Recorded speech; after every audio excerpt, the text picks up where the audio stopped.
Hey everybody, Lisa Hanson here with the Interchange Wine and Coffee Bistro and the Stand for Liberty. Thanks for joining me. I told you I'd be getting another video out and digging down into a little bit more of the cases, and so this video is kind of a dual purpose. We're going to be getting into some more information of what's going on with one of our cases in particular, and then this is also to piggyback on a video that you may or may not have seen that was put out by Minnesota Black Regiment. And check that out. TC does a great job with his videos. You can find him under Minnesota Black Regiment, Black Robe Regiment, Minnesota Black Robe Regiment. And you can check him out on YouTube, and he's got a lot of great stuff. So check that out.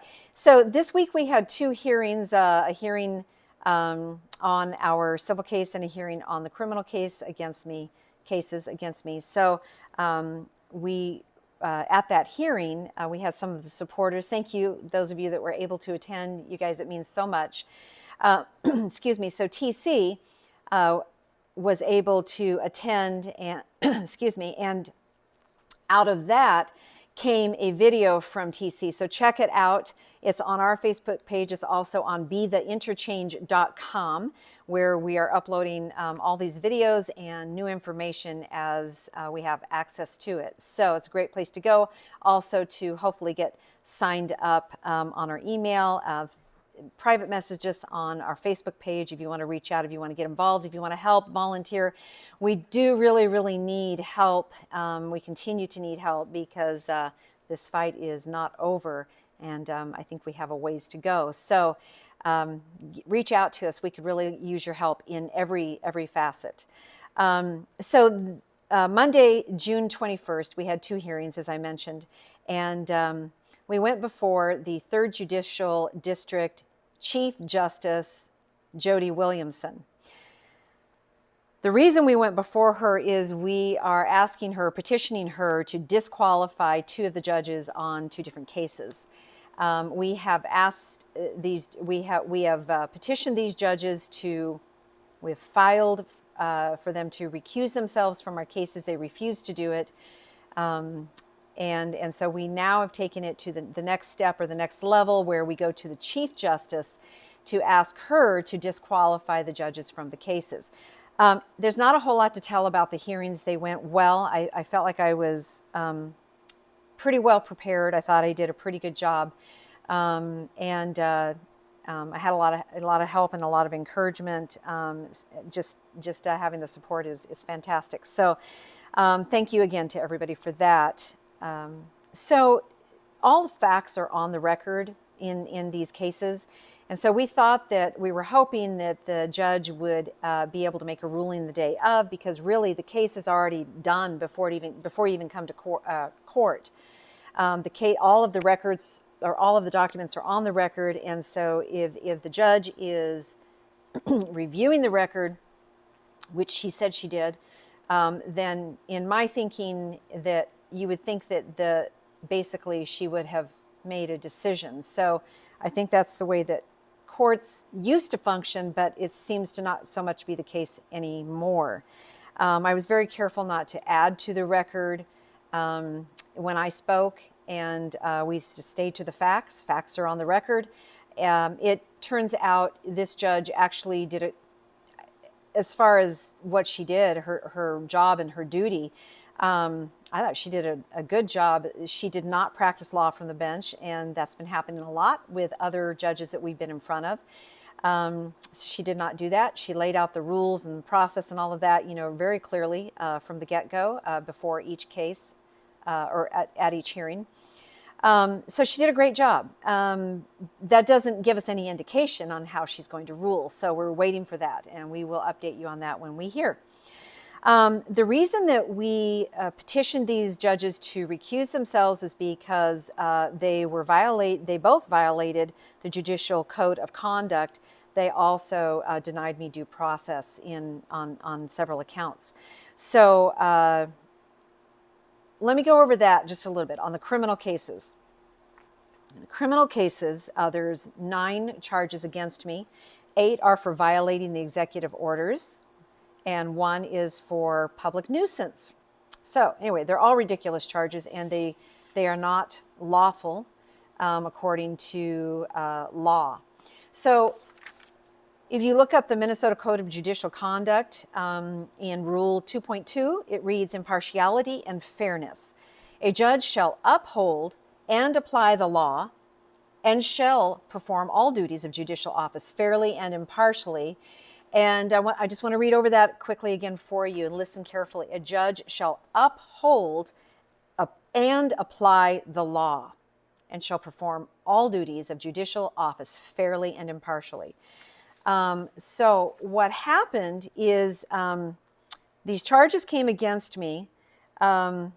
I went to court. I was surprised with the charges because I was not properly summoned the first time for the first 9 charges. It was a mess. I don't want to get into all of that right now because it would take too long. But anyway, I was not there. There is a particular fashion according to the Minnesota criminal rules of procedure as far as how an individual, a defendant, is summoned into a court, is compelled into a court of law, into a hearing. So it's very specific, and I'm going to go over that here with you in just a minute. I was not summoned properly on the first 9 counts or 9 charges. There was a summons and complaint, but it was not proper. I did attend that hearing. There was some things that happened. There were 2 judges that recused themselves from the cases in regards to these criminal cases.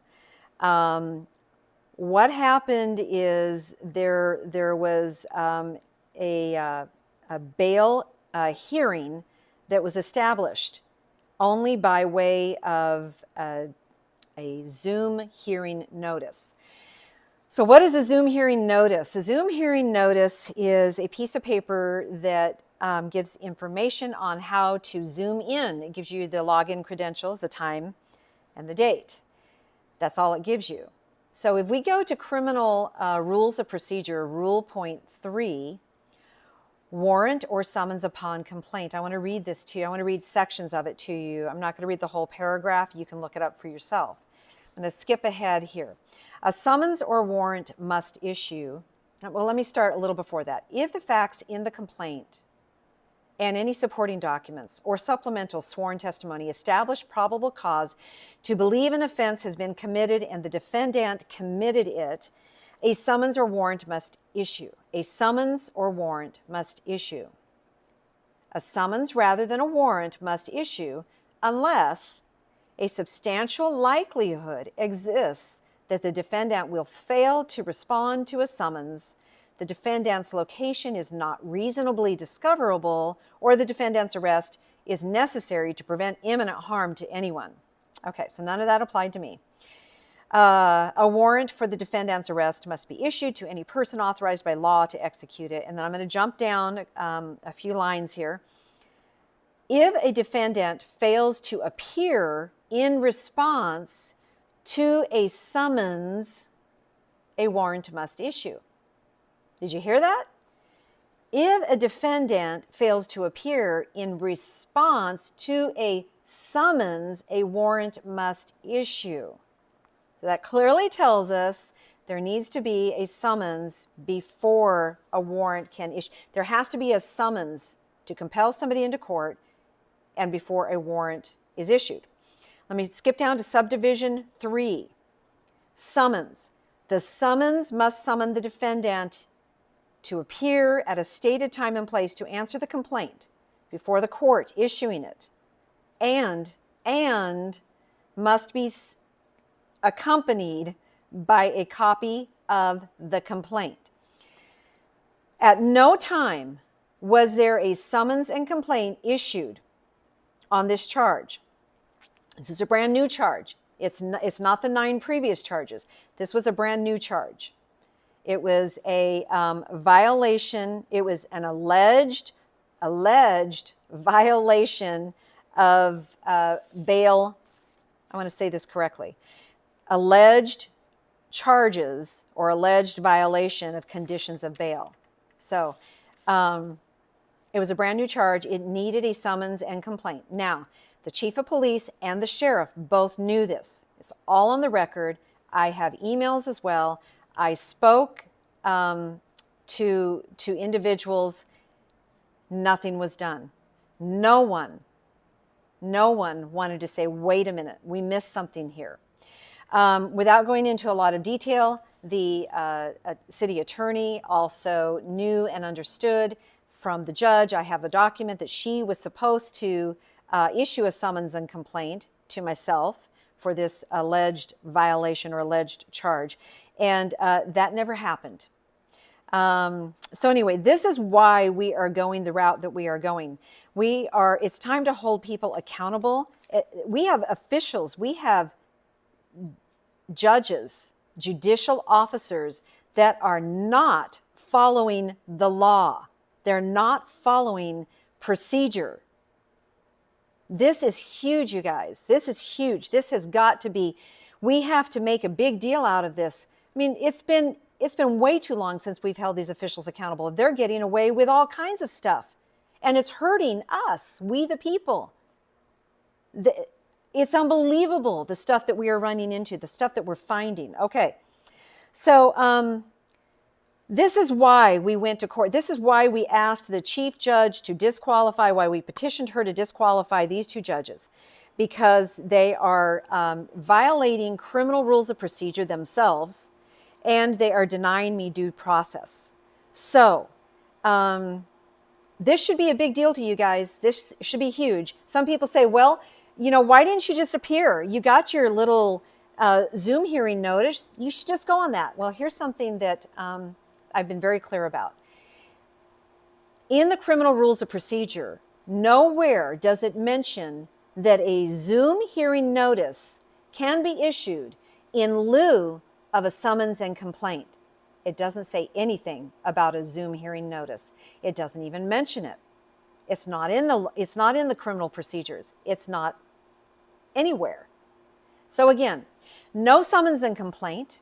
The judge signed an invalid warrant issuing my arrest. They arrested me, which now is considered an illegal arrest because there was no valid warrant. People knew. The judge knew. The attorney knew. And our law officials that I've already mentioned knew that there was no summons and complaint. I told them, look on the docket. Well, if the judge says so, if he signed the warrant for the issuance of arrest, well, then it's a done deal. What? There's no summons and complaint.